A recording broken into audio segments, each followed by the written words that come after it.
بسم اللہ الرحمن الرحیم۔ ناظرین، اس وقت کیونکہ آپ سب جانتے ہیں کہ آزاد کشمیر بہت زیادہ میڈیا پہ بھی زیر بحث ہے، پارلیمان میں بھی زیر بحث ہے، اور اس میں بھی اس سے بھی زیادہ پنچ کے اوپر بات ہو رہی ہے، راولا کوٹ کی بات ہو رہی ہے، راولا کوٹ کے گردنواں کے علاقوں کی بات ہو رہی ہے۔ تو دیکھیے، میں جو آج آپ کو بتانے جا رہا ہوں، میں آپ کو کیسے قومی مجرم کا آپ کو تعارف کروانے جا رہا ہوں، چاہے آپ میری ویڈیو پاکستان میں دیکھ رہے ہیں، اوورسیز دیکھ رہے ہیں، یا آزاد کشمیر کے لوگ دیکھ رہے ہیں۔ ہمیں یہ سمجھنا پڑے گا کہ آزاد کشمیر میں یہ جو اس وقت کے ایشوز ہیں، بالخصوص راولا کوٹ اور جو میرا والا حلقہ ہے کھائی گلا، ان کی ایشوز کی بنیادی وجہ کیا ہے؟ یہاں کس کے پاس 50 سالوں سے اقتدار رہا؟ وہ ایک ہی شخص ہے، سردار یعقوب، جس نے یہاں کے لوگوں سے روزگار چھینا، یہاں ڈومیسٹک جابز اپرچونیٹیز کریٹ نہیں کی۔ آزاد کشمیر کا بہترین ٹورزم ہے، جہاں جابز کریٹ ہو سکتی ہیں، جہاں لوکل لوگ اپنے علاقے میں، اپنے گاؤں میں بیٹھ کے لاکھوں روپے کما سکتے ہیں۔ لیکن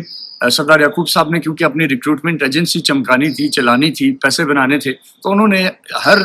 بچہ جو میٹرک پاس کی اس کو کہا کہ پاسپورٹ بناؤ اور باہر جاؤ۔ باہر جا کے ہمارے بہت کم لوگ ہیں جو ویل آف ہیں، ویل سیٹلڈ ہیں، زیادہ سے زیادہ لوگ بڑی مشکل زندگی گزار رہے ہیں، ان کی جوانیاں پردیس کی نظر ہو گئی۔ تو ایک تو سردار یعقوب صاحب نے ڈومیسٹک جابز کی طرف توجہ نہیں دی، ٹورزم کو کے اوپر کام نہیں کیا۔ آج بھی تولی پیر جو میرا آبائی علاقہ اور بنجوسا میرا آبائی علاقہ، وہاں کے جو حالات ہیں وہ آپ دیکھیں تو آپ پریشان رہ جائیں گے، جیسے آپ کسی کھنڈرات میں آئے ہوئے ہیں۔ بنجوسا جیل کی جو حالت ہے، تولی پیر کی جو حالت ہے،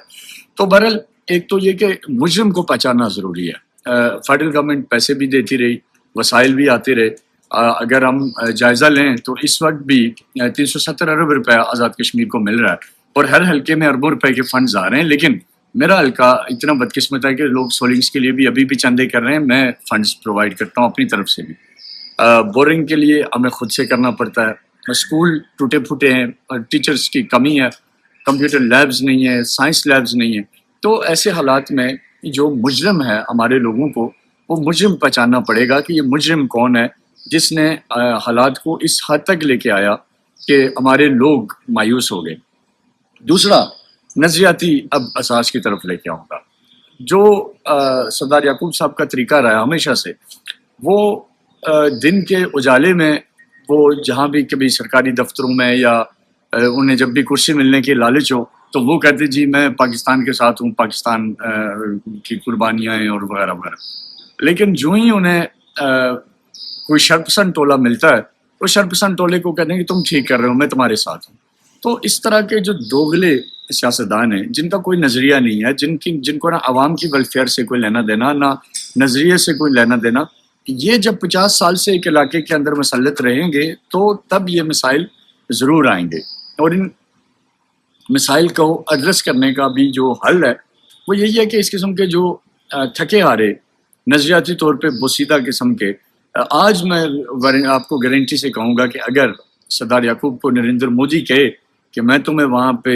انڈیا میں کوئی پوزیشن دے دوں گا، یہ آج کشمیر بنے گا ہندوستان کا نعرہ بھی لگا دیں گے اور بی جے پی جوائن بھی کر لیں گے۔ تو ایسے تھکے ہارے انسان کو جب 50 سال سے ایک علاقہ اس کے حوالے ہوا ہے تو وہاں کی نظریاتی بنیادیں کھوکھلی ہو چکی ہوئی ہیں۔ آج آپ اس بات کو اپنے طور پہ ویریفائی کر لیں، میں گورنمنٹ کے لوگوں سے کہتا ہوں کہ اس وقت جو حلقہ 3 جو میرا آبائی حلقہ، وہاں جو سب سے زیادہ جو فرسٹریشن ہے وہ علی سوجل کے اندر ہے، اور علی سوجل سردار یعقوب کا ہوم ٹاؤن ہے، اور علی سوجل سے کم از کم 500 کے قریب گاڑیاں، یا مطلب 500-700 کے قریب لوگ راولا کوٹ دھرنے میں گئے۔ باقی حلقہ 3 میں سے بہت کم تعداد میں اس طرح سے پارٹیسپیشن نہیں ہوئی، لیکن علی سوجل سے بہت زیادہ ہوئی، کیونکہ ان کے اوپر ایک ایسا آدمی مسلط ہے جس سے لوگ تنگ ہے۔ وہ کہ پورے حلقے پہ مسلط ہے، لیکن علی سوجل میں اس کا ڈائریکٹلی کنٹرول ہے، وہاں اس نے لوگوں کو انتقام لیا ہوا ہے، سیاسی انتقام ہے، میرٹ پامال کیا ہوا ہے، لوگوں کو بنیادی سہولتوں سے محروم رکھا ہوا ہے۔ تو اس لیے میں یہ سمجھتا ہوں کہ یہ جو بیسک رائٹس کی بات ہے، اس میں ہمیں یہ سمجھنا پڑے گا کشمیر کے لوگوں کو کہ پاکستان نے اپنا رول دیا ہے، پاکستان نے ہمیشہ فنڈز دیے ہیں، گرانٹس دیے ہیں، سبسیڈائز کیا ہے، فیسیلیٹیٹ کیا ہے، لیکن ہمارے جو اپنے ریپرزنٹیٹیو رہے، نمائندے رہے، ہم نے ہمیشہ غلط نمائندے چنے۔ اور آج بھی میں یہ کہوں گا کہ جو بھی شخص یہ سمجھتا ہے کہ اس کے پبلک رائٹس اسے نہیں مل رہے، اس کا سب سے بہتر جو حل ہے وہ اس کے پاس انگوٹھا ہے، اپنا ووٹ ہے، وہ صحیح آدمی کو ووٹ دے، صحیح آدمی کو اقتدار میں لائے اور اپنے مسائل حل کرے۔ اور کوئی حل نہیں ہے ان چیزوں کا. ان چیزوں کے لیے آپ کو اسمبلی میں جانا، لیجسلیٹو اسمبلی کا حصہ بننا، اپنی پاورز کا صحیح استعمال کرنا اور لوگوں کو بیسک سہولیات دینا ہی اس کا حل ہے. تو بہرحال یہ کیونکہ ویڈیو لمبی ہو گئی، لیکن اگر مجرم پہچاننا ہے کسی نے بھی